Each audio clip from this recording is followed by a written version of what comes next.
혹시 감자를 먹으면 혈당이 치솟을 거라고 생각하시나요? 아니면 근육 건강에 별 도움이 안 된다고 믿고 계신가요? 감자는 한국인의 식탁에서 빠질 수 없는 음식이에요. 감자는 맛있고 영양가 높은 음식이지만 혈당이 올라갈까봐 걱정돼서 멀리 하시는 분들이 많죠. 감자는 비타민C, 칼륨, 섬유질 같은 영양소가 풍부해서 건강에 정말 좋아요. 중간 크기의 감자 한 개에는 바나나보다 많은 칼륨이 들어있고 비타민C는 하루 권장량의 약 30%를 채워줄 수 있죠. 하지만 감자는 탄수화물이 많아서 혈당을 빠르게 올릴 수 있다는 점 때문에 논란이 많아요.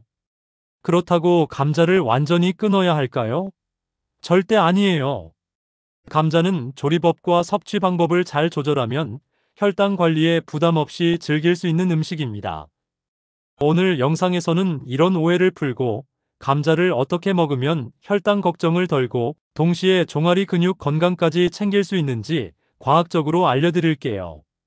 뿐만 아니라 의외로 알려지지 않은 감자의 숨겨진 건강 효능, 그리고 혈당 걱정 없이 감자를 현명하게 섭취하는 방법에 대해 알려드리겠습니다. 아직 구독 안 하신 분들 계실까요? 아래 구독과 좋아요를 먼저 꾹 눌러주세요.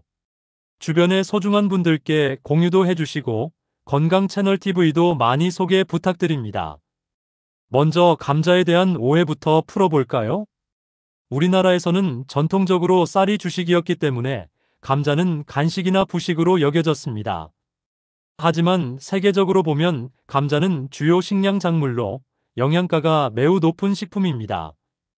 그런데 최근에는 탄수화물은 나쁘다라는 인식이 퍼지면서 감자가 마치 건강에 해로운 음식인 것처럼 취급받고 있습니다. 특히 혈당 관리에 신경 쓰시는 분들은 감자를 아예 식단에서 제외하시는 경우가 많죠. 감자는 단순히 탄수화물 덩어리가 아닙니다. 물론 탄수화물 함량이 높은 것은 사실이지만 그 안에는 우리 몸에 필요한 다양한 영양소가 들어 있습니다. 특히 비타민C, 비타민 B6, 칼륨, 마그네슘뿐만 아니라 항산화 성분도 풍부합니다. 더 놀라운 것은 감자에 함유된 저항성 전분이라는 성분인데요. 이 성분이 바로 오늘 우리가 주목해야 할 부분입니다. 저항성 전분은 말 그대로 소화에 저항하는 전분입니다. 일반적인 전분은 소장에서 소화되어 포도당으로 바뀌고 혈류로 흡수되는데 이 과정에서 혈당이 빠르게 상승합니다. 하지만 저항성 전분은 소장에서 소화되지 않고 대장까지 도달하여 장내 유익균의 먹이가 됩니다. 즉, 혈당을 급격히 올리지 않으면서 장 건강에도 도움을 주는 일석이조의 효과가 있는 것이죠. 그렇다면 어떻게 해야 감자의 저항성 전분 함량을 높일 수 있을까요? 바로 여기서 조리법의 비밀이 있습니다. 감자를 삶아서 식힌 후에 먹으면 저항성 전분의 함량이 크게 증가합니다. 이를 전분의 역행화라고 하는데요. 가열된 감자가 냉각되면서 전분 구조가 변화하여 소화에 더 저항하는 형태로 바뀌는 것입니다. 여기서 중요한 점은 이렇게 냉각된 감자를 다시 데워 먹어도 저항성 전분의 함량이 크게 감소하지 않는다는 사실입니다. 따라서 감자를 대량으로 삶아서 냉장 보관한 후 필요할 때마다 데워 먹는 방식으로 식단을 구성하면 편리하면서도 혈당 관리에 도움이 됩니다. 자, 이제 감자와 종아리 근육 사이의 관계에 대해 알아볼까요? 이 부분이 아마 많은 분들이 궁금해하실 내용일 텐데요. 우선 종아리 근육이 왜 중요한지부터 이야기해 보겠습니다. 종아리 근육은 우리 몸의 제2의 심장이라고도 불립니다. 왜냐하면 종아리 근육이 수축하고 이완하면서 다리의 혈액을 심장으로 되돌려 보내는 펌프 역할을 하기 때문입니다.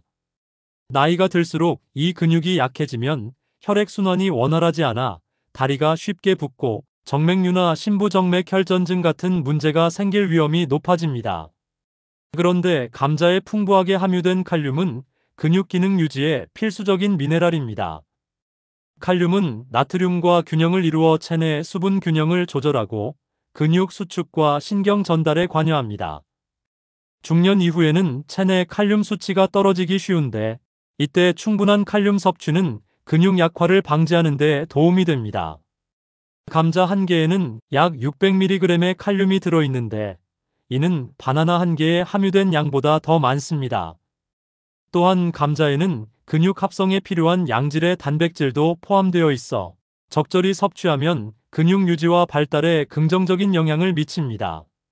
하지만 단순히 감자를 먹는 것만으로는 종아리 근육이 강화되지 않습니다. 여기에 적절한 운동이 결합되어야 효과를 볼 수 있습니다. 우선 아침에 일어나서 공복에 따뜻한 물 한 잔을 마신 후 전날 저녁에 삶아 냉장, 보관한 감자를 한 개 정도 먹습니다. 그리고 30분 정도 가벼운 스트레칭과 종아리 운동을 합니다. 가장 간단한 방법은 발 뒤꿈치 들어 올리기인데요. 벽이나 의자를 잡고 서서 발 뒤꿈치를 천천히 올렸다 내리는 동작을 15에서 20회씩 3세트 정도 하면 됩니다. 이 과정에서 감자로부터 얻은 칼륨과 탄수화물은 운동 중 근육에 에너지를 공급하고 운동 후 근육 회복을 도와줍니다. 특히 저양성 전분 스타치로 인해 혈당이 급격히 오르지 않으면서도 꾸준하게 에너지를 공급받기 때문에 운동 효과가 더욱 오래 지속됩니다. 여기서 중요한 것은 꾸준함입니다. 하루 이틀에서 효과를 보기는 어렵습니다. 적어도 4주 이상은 지속해야 변화가 나타나기 시작합니다. 그리고 무리하게 많은 양의 감자를 섭취하는 것보다 적절한 양을 규칙적으로 먹는 것이 중요합니다. 자, 이제 구체적인 감자 조리법과 활용법에 대해 알려드리겠습니다. 가장 기본적인 방법은 감자를 깨끗이 씻어서 껍질째 삶는 것입니다. 감자 껍질에는 식이섬유와 항산화 물질이 풍부하기 때문에 가능하면 껍질째 드시는 것이 좋습니다. 물론 껍질이 싫으신 분들은 삶은 후에 제거하셔도 됩니다. 감자를 삶을 때는 소금을 약간 넣은 물에 20분에서 25분 정도 삶으면 됩니다. 포크로 찔러서 쉽게 들어가면 충분히 익은 것입니다. 삶은 감자는 식힌 후 냉장고에 보관하고 식사 때마다 적당량을 꺼내서 활용하면 됩니다. 활용법은 정말 다양합니다. 가장 간단한 방법은 그냥 반으로 잘라서 올리브 오일을 약간 뿌리고 소금, 후추를 뿌려 먹는 것입니다. 또는 으깨서 샐러드에 넣거나 얇게 썰어서 샌드위치 속재료로 활용하는 방법도 있습니다. 특히 단백질 식품과 함께 섭취하면 혈당 상승을 더욱 완화시킬 수 있으니 삶은 계란이나 저지방 치즈, 닭가슴살 등과 함께 드시면 좋습니다. 또 하나는 감자 프리타타인데요. 삶은 감자를 얇게 썰어서 팬에 올리브 오일을 두르고 살짝 구운 후 계란 2개를 풀어 부어 프리타타처럼 만들어 먹습니다. 여기에 시금치나 양파 같은 채소를 함께 넣으면 영양가도 높아지고 맛도 더 좋아집니다. 또는 아침에 간단하게 감자 요거트 볼을 만들어 먹기도 합니다. 삶은 감자를 1cm 크기로 깍둑 썰기해서 그릭 요거트와 섞고 견과류와 계피가루를 뿌려 먹으면 영양 가득한 아침 식사가 됩니다. 이렇게 먹으면 단백질, 건강한 지방, 탄수화물이 균형 있게 섭취되어 혈당 관리에 더욱 효과적입니다. 그런데 여기서 주의할 점이 있습니다. 감자를 튀기거나 기름에 과도하게 조리하면 칼로리가 크게 증가하고 트랜스 지방이 생성될 수 있어 건강상의 이점이 줄어듭니다. 따라서 감자를 삶거나 오븐에 구우면서 기름을 최소한으로 사용하는 것이 좋습니다. 또한 감자와 함께 섭취하는 식품에도 주의가 필요합니다. 예를 들어 삶은 감자에 버터나 사워크림을 듬뿍 얹어 먹는다면 건강상의 이점보다 칼로리 과잉 섭취의 위험이 더 클 수 있습니다. 대신 올리브 오일이나 아보카도 오일 같은 건강한 지방을 소량 사용하거나 허브와 향신료로 맛을 내는 것이 좋습니다. 여러분 중에는 그래도 감자는 탄수화물이 많은데 다이어트 중에도 먹어도 될까요? 라고 궁금해하시는 분들이 계실 겁니다.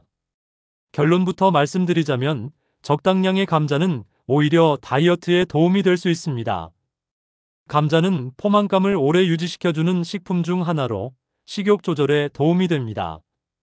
2008년 호주 시드니 대학에서 진행된 연구에서는 38종의 식품에 대한 포만감 지수를 측정했는데 삶은 감자가 가장 높은 포만감 지수를 보였습니다. 즉, 같은 칼로리의 다른 식품보다 감자를 먹었을 때 더 오래 배고픔을 느끼지 않았다는 것입니다. 또한 감자는 칼로리 밀도가 낮은 식품입니다. 100g당 약 80에서 90 칼로리 정도로 같은 양의 밥 약 130 칼로리보다 칼로리가 낮습니다. 물론 조리법에 따라 달라질 수 있지만 기본적으로 삶은 감자는 저칼로리 식품에 속합니다. 하지만 다이어트 중이라도 감자를 완전히 식단에서 제외할 필요는 없습니다. 오히려 적절히 활용하면 영양 불균형 없이 건강하게 체중 관리를 할 수 있습니다. 다만 일일 섭취량을 조절하고 건강한 조리법을 선택하는 것이 중요합니다. 이제 감자와 관련된 몇 가지 미신에 대해 이야기해 보겠습니다.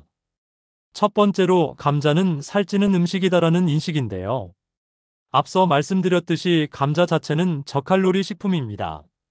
문제는 조리법과 섭취량이죠. 감자튀김이나 포테이토 칩스처럼 기름에 튀기면 칼로리가 3배에서 4배 이상 증가합니다. 하지만 삶거나 구운 감자를 적당량 섭취하면 살이 찌지 않습니다. 두 번째 미신은 감자는 영양가가 없다는 것입니다. 실제로 감자에는 비타민C가 풍부하여 중간 크기의 감자 한 개 150g에는 성인 일일 권장량의 약 45%가 함유되어 있습니다. 또한 비타민 B6, 나이아신, 판토텐산과 같은 비군 비타민과 칼륨, 인, 마그네슘 같은 미네랄도 풍부합니다. 세 번째 미신은 녹색으로 변한 감자는 모두 버려야 한다는 것입니다. 감자가 빛에 노출되면 표면이 녹색으로 변하고 솔라닌이라는 물질이 생성되는데 이 물질은 대량 섭취 시 중독 증상을 일으킬 수 있습니다. 하지만 녹색 부분만 충분히 제거하면 나머지 부분은 안전하게 섭취할 수 있습니다. 물론 너무 많은 부분이 녹색으로 변했다면 버리는 것이 좋습니다. 자, 지금까지 감자의 영양학적 가치와 건강한 섭취 방법, 그리고 종아리 근육 강화와의 연관성에 대해 알아보았습니다. 이제 감자를 활용한 건강 식단의 장기적인 효과에 대해 말씀드리겠습니다. 적절한 양의 감자를 규칙적으로 섭취하면서 운동을 병행하면 근육량 유지뿐만 아니라 심혈관 건강에도 도움이 됩니다. 감자의 풍부한 칼륨은 나트륨의 작용을 억제하여 혈압 관리에 긍정적인 영향을 미칩니다. 또한 장내 미생물 다양성 증가에도 도움이 됩니다. 앞서 말씀드린 저항성 전분은 대장에서 유익균의 먹이가 되어 장내 환경을 개선합니다. 장 건강이 좋아지면 면역력이 향상되고 염증이 감소하며 기분과 인지 기능에도 긍정적인 영향을 미칩니다. 게다가 감자에 함유된 항산화 물질은 노화 방지에도 도움이 됩니다. 비타민C와 플라보노이드 등의 항산화 성분이 활성산소로부터 세포를 보호해주기 때문입니다. 여기서 한 가지 더 언급하고 싶은 점은 감자의 종류에 따라 영양소 함량과 혈당 상승 정도가 다를 수 있다는 것입니다. 일반적으로 색이 진한 감자일수록 항산화 물질이 더 풍부합니다. 예를 들어 자색 감자나 붉은 감자는 일반 감자보다 안토시아닌과 같은 항산화 물질이 더 많이 함유되어 있습니다. 또한 감자의 크기와 익힌 정도에 따라서도 혈당 반응이 달라질 수 있습니다. 작은 감자를 약간 덜 익히면 혈당 상승이 더 완만해지는 경향이 있습니다. 반대로 크고 푹 익힌 감자는 소화가 빨라져 혈당이 더 빠르게 상승할 수 있습니다. 자, 지금까지 감자에 대한 오해와 진실, 건강한 섭취 방법, 그리고 종아리 근육 강화와의 연관성에 대해 자세히 알아보았습니다. 그렇다면 감자를 건강하게 섭취하기 위한 실천 팁을 몇 가지 더 드리고 마무리하겠습니다. 첫째, 감자는 가능하면 유기농으로 구매하세요. 감자는 농약 잔류물이 많은 작물 중 하나이기 때문에 유기농으로 재배된 것을 선택하면 더 안전합니다. 둘째, 감자를 보관할 때는 서늘하고 어두운 곳에 보관하되 냉장고에 보관하지 마세요. 저온에서는 전분이 당으로 변환되어 맛이 달라질 수 있습니다. 물론 삶은 감자는 냉장 보관해야 합니다. 셋째, 감자를 조리할 때 가능하면 껍질째 섭취하세요. 앞서 말씀드렸듯이 껍질에는 식이섬유와 항산화 물질이 풍부합니다. 넷째, 감자를 삶을 때 물에 식초를 한두 방울 떨어뜨리면 감자가 부서지는 것을 방지할 수 있습니다. 다섯째, 삶은 감자를 식힐 때는 실온에서 30분 정도 식힌 후 냉장 보관하면 레지스턴트 스타치 형성이 더 촉진됩니다. 여러분도 오늘부터 감자를 건강하게 활용해 보세요. 처음에는 일주일에 2-3번만 시도해 보셔도 좋습니다. 그리고 자신의 몸 상태를 잘 관찰하면서 차츰 빈도를 늘려가세요. 약 한 달 정도 지나면 분명히 변화를 느끼실 수 있을 겁니다. 그리고 마지막으로 강조하고 싶은 것은 건강한 식습관은 단기간의 다이어트가 아니라 평생 지속해야 하는 생활 방식이라는 점입니다. 급격한 변화보다는 조금씩 꾸준히 실천하는 것이 중요합니다. 오늘 배운 감자의 건강한 활용법이 여러분의 장기적인 건강 관리에 작은 도움이 되길 바랍니다. 오늘 영상에서 소개해드린 방법을 한 달간 실천해 보시고 그 결과를 댓글로 공유해 주세요. 혈당 수치 변화나 종아리 근육의 변화 또는 전반적인 컨디션 개선 등 어떤 변화든 좋습니다. 여러분의 경험이 다른 시청자분들에게도 큰 도움이 될 것입니다. 이 영상이 도움이 됐다면 좋아요와 구독 버튼을 꼭 눌러주세요. 여러분의 건강을 위한 더 많은 정보를 앞으로도 계속 전해드릴게요. 오늘도 건강한 하루 보내세요. 감사합니다.